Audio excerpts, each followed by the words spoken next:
If the Honorable Suntay is not opposing the video, I think it needs to be shared to the justice members for them to be guided in judging whether or not the requirement of the sufficiency in substance is met. The Honorable Ryan Po. Madam Chair, the videos are not being displayed to paint one side or the other, but merely to give context to what is being said here, because these events happened almost 2 years ago.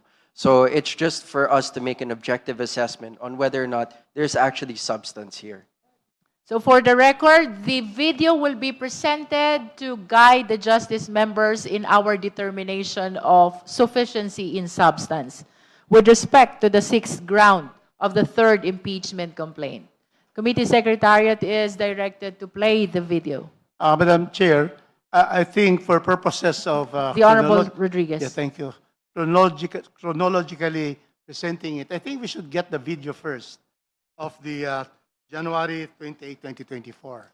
Is that the request of Congressman Brian?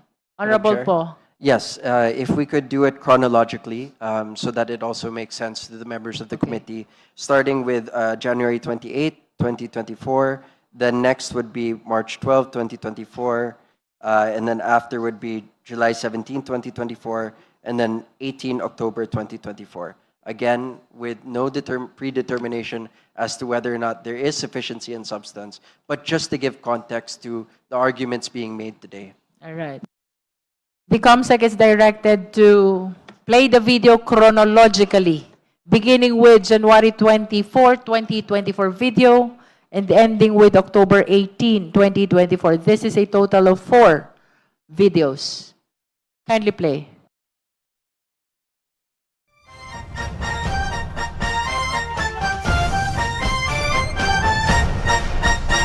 Mga kaigsunan ko, padayon nato nga mahalon ang atuang nasod. Mga kababayan, patuloy nating mahalin ang ating bayan. Mabuhay kayo, mabuhay ang Pilipinas. Mr. President, pinilit ninyo kami. Kayo yung sa Bisaya, kinikitoy mo yung Pilipino. You are testing the waters. Not even. You are, pushing to the limits ang pasensya ng Pilipino. Huwag mong gawin yan. Huwag mong gawin yan, huwag mong ituluyan kay magkagulo. Pag hindi namin napilitan kayo sa mga rallies, sa aming mga boses, ang sentimento namin, ako'y sinasabi ko sa military, nag-hemorrhage ang bayan, gastos dito ng gastos doon. Tapos kung mag-speech, ang pinag-usapan ang putang inang pobreng Pilipino. Gastos dito, gastos doon. Mga military, maawa kayo sa bayan. Pag hindi namin kaya, gawin ninyo. Gawin ninyo, kawawa ang Pilipino. Yes, Dante, good evening. Good evening, Harleen. In today's prayer rally conducted by the Sunshine Media Network International, or SMNI, and supporters of religious group leader Apollo Kibuloy, some former and incumbent government officials have attended the program.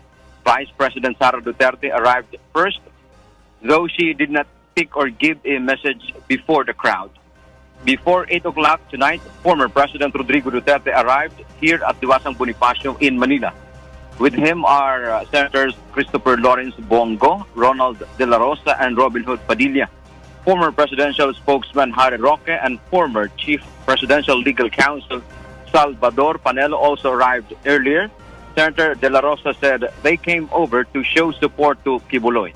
Meanwhile, former President Duterte urged the public to be vigilant, especially that the Marcos administration is allegedly now trying to amend the Constitution. Duterte said the current regime's main objective is to extend their term through charter change. He also emphasized that if any provision of the Constitution will be touched, the whole Constitution itself is now open for amendment. And that's our latest live from Manila. Back to you, Harleen. Thank you, Dante Amento. Vice President Sara Duterte will not attend the third State of the Nation address of President Bongbong Marcos on July 22. In an ambush interview on Thursday, July 11, Duterte says she will skip this year's SONA. She also names herself the designated survivor. No. No, I will not attend the SONA. I am appointing myself as the designated survivor. A designated survivor is a U.S. government official chosen to stay at a secure location during events where top leaders are gathered. This ensures continuity of government in case a catastrophic event kills or incapacitates the president, vice president, and other top officials. There is no such position yet in the Philippines. Well, nandun lang ako, nakakatayo ako doon kasi may gamot ako. Gusto ko tanggalin yung ulo niya ba?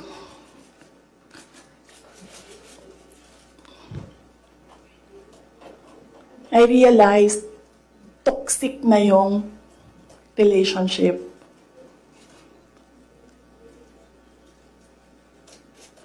And it did not help na itong dalawang katabi ko, tumawa pa. Pinagtawanan pa nila yung bata. And I saw the humiliation sa face ng bata. I wanted to help him. Gusto ko sabihin sa kanya, itong relo ko na lang, relo ito ng Vice President, ito relo ng Presidente, pero I hope this will do. And then I realized na baka mas lalong mapahiya yung bata if I do that. So I just imagined myself cutting his head. Gusto ko, ganun din ang gusto ko gawin doon sa mga katabi ko. So na-realize ko, toxic na ito.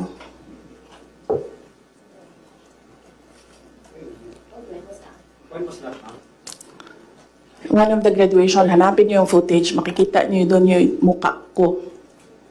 Tsaka mukha niya. I-lip read niyo yung sinasabi niya. Why?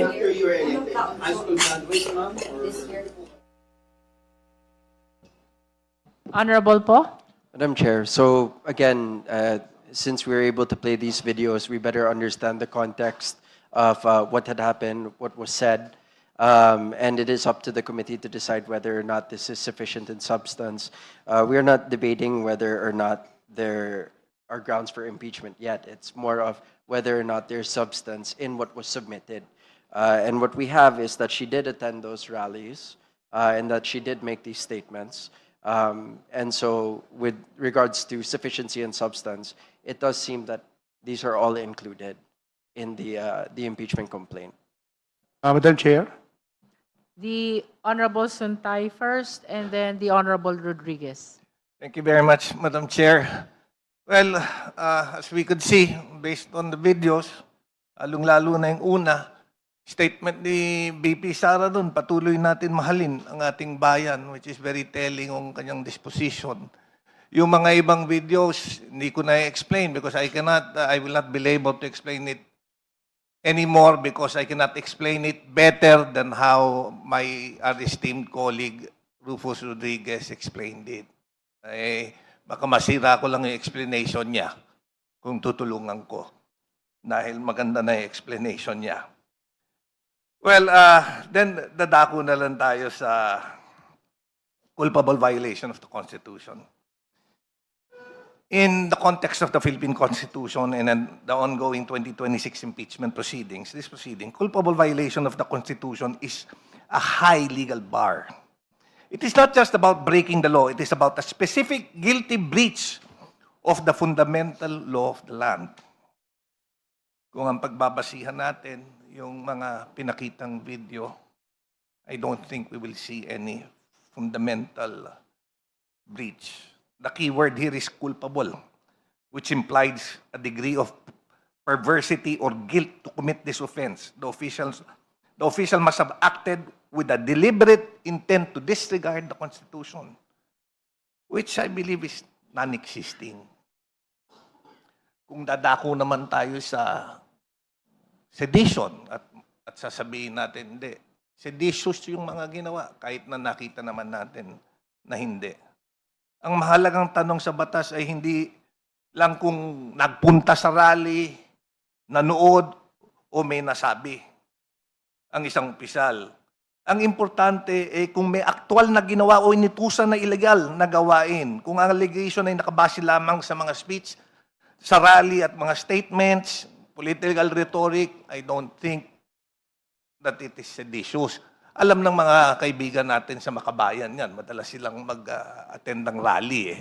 Pero kung salita lang at wala naman silang gagawing aktwal, then that is covered by their freedom of speech and is not seditious.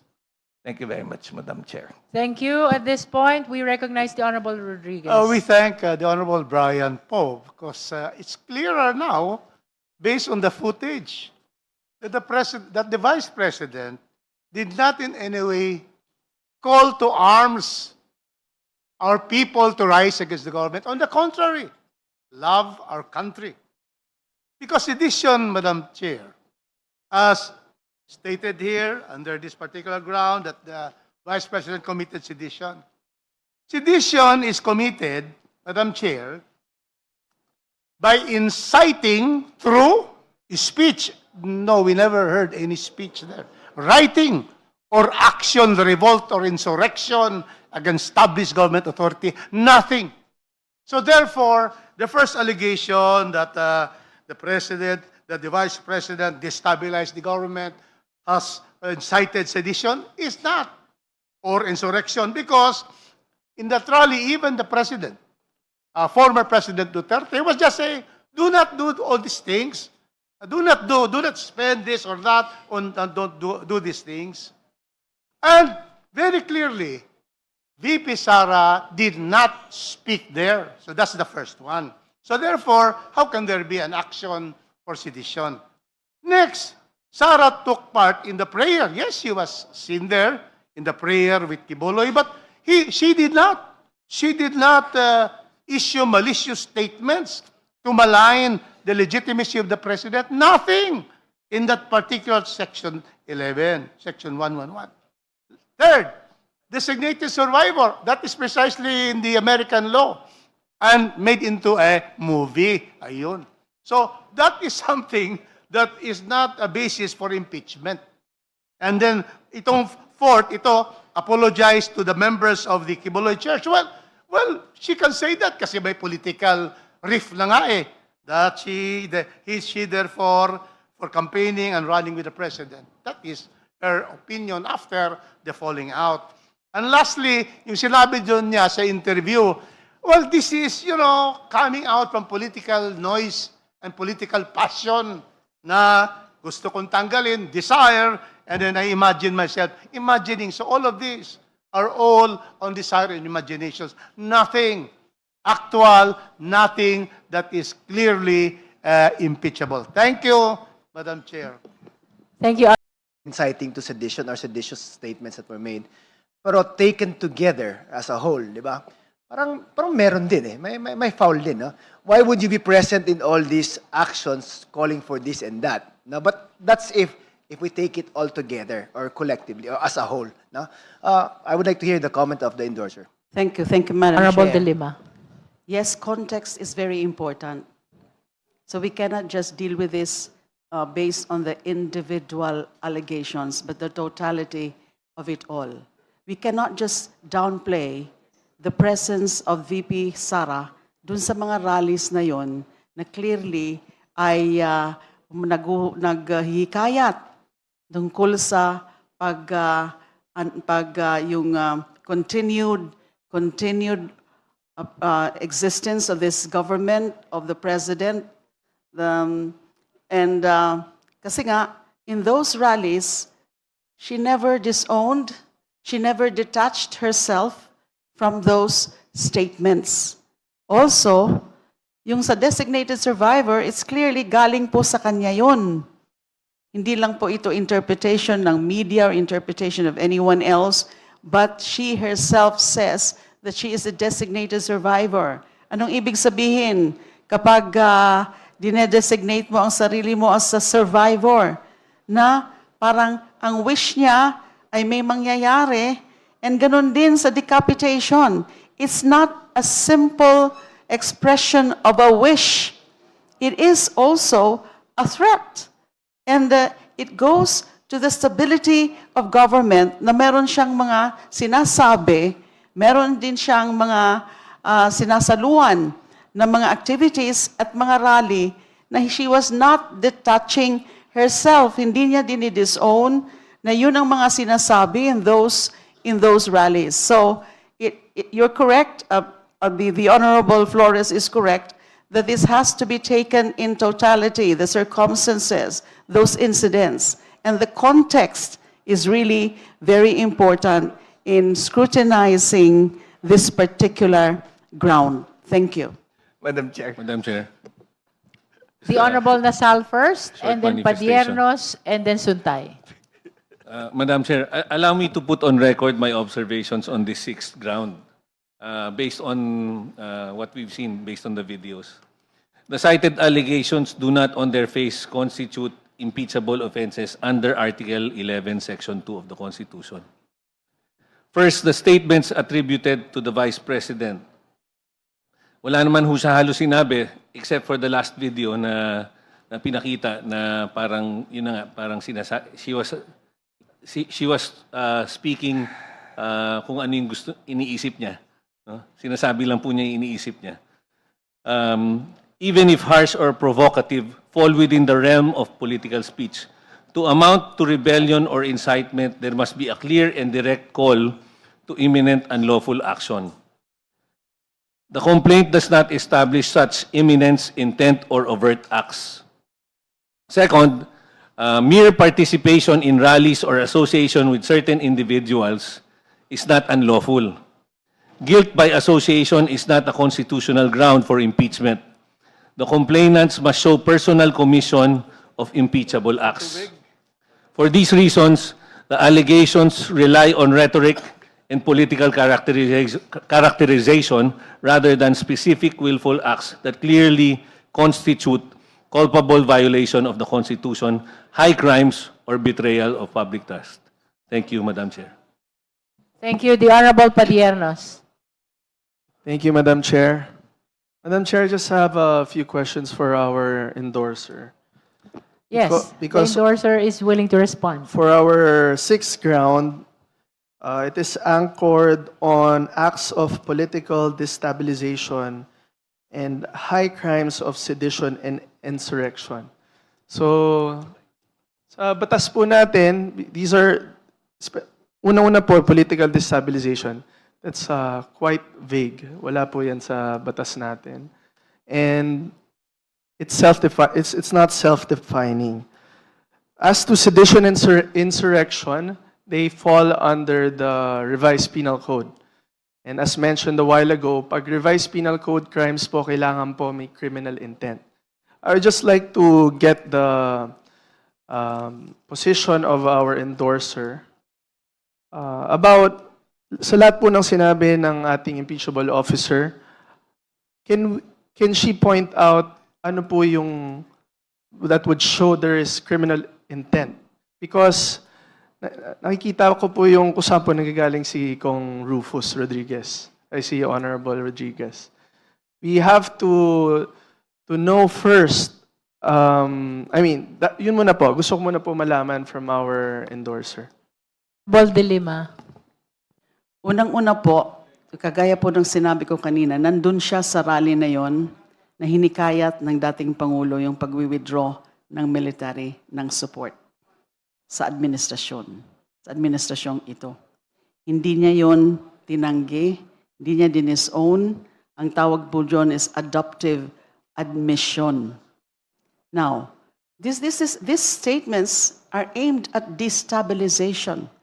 When you call for a withdrawal of support, especially from the military, and she is the Vice President, hindi po pwedeng sasabihin na hindi ako mismo yung nagsabi noon. She was present there.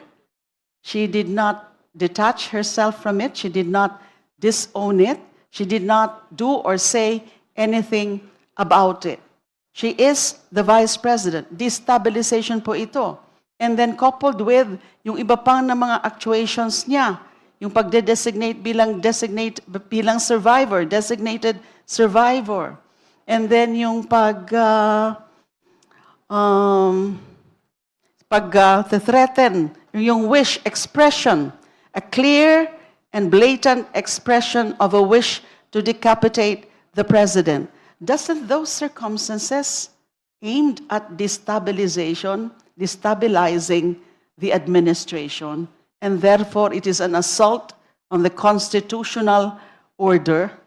The intent is there when you threaten to decapitate, when you say that you are the designated survivor.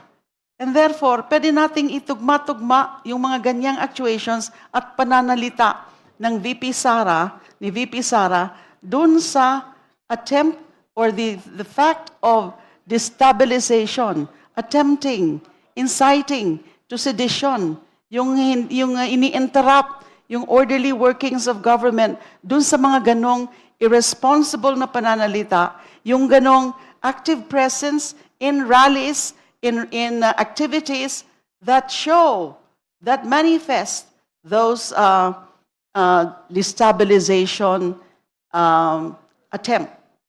So yun po ang aking posisyon.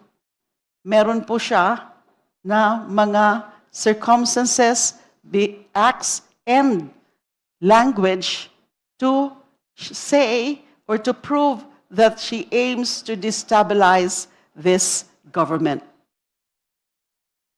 Honorable Padiernos. So, Madam Chair, it would appear that the endorsers mainly anchoring her the supposed statements sa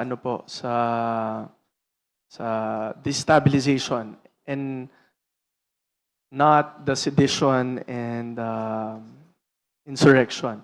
Kasi very strict po yan. Clear po yan sa ating revised penal code and under our jurisprudence, yung mga elements po ng mga crime na yun.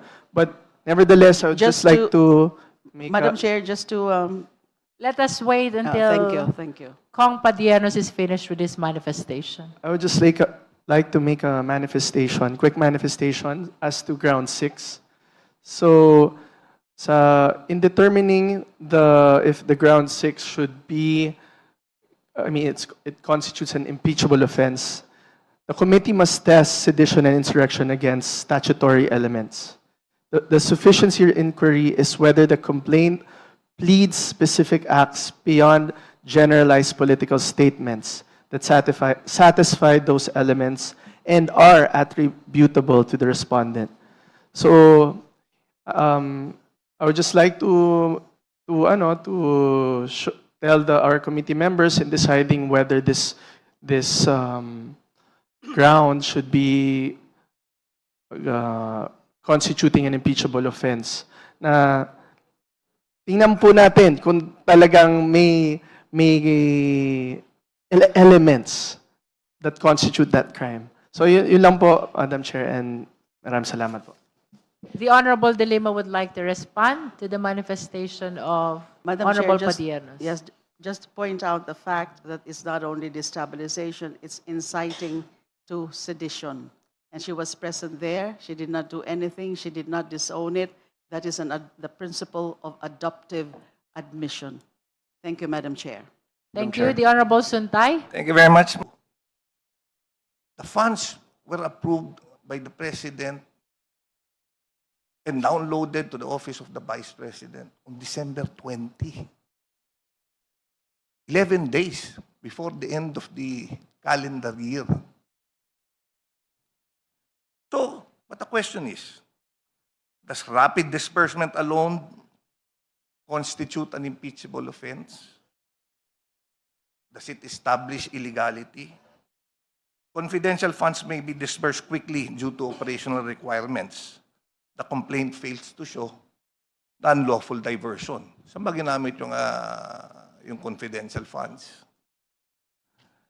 COA issued, it is true that COA issued its first audit observation memorandum. But an audit observation memorandum is a preliminary audit finding, requesting clarification. It does not establish liability nor show that respondents personally falsified documents. It was also alleged that COA issued a notice of disallowance on August 8, 2024 for items totaling 73 million. But a notice of disallowance establishes potential administrative liability subject to appeal. It does not automatically establish criminal conduct or an impeachable offense. Now, ang kailangan natin malaman, is there a final audit observation issued by the COA? O wala? Because I was going through the complaint, there was no mention of a final audit observation. If there was, then it was not contained in the complaint. So, Madam Chairman, with regards to the first allegation, on my part, these are my observations. Thank you very much. Thank you.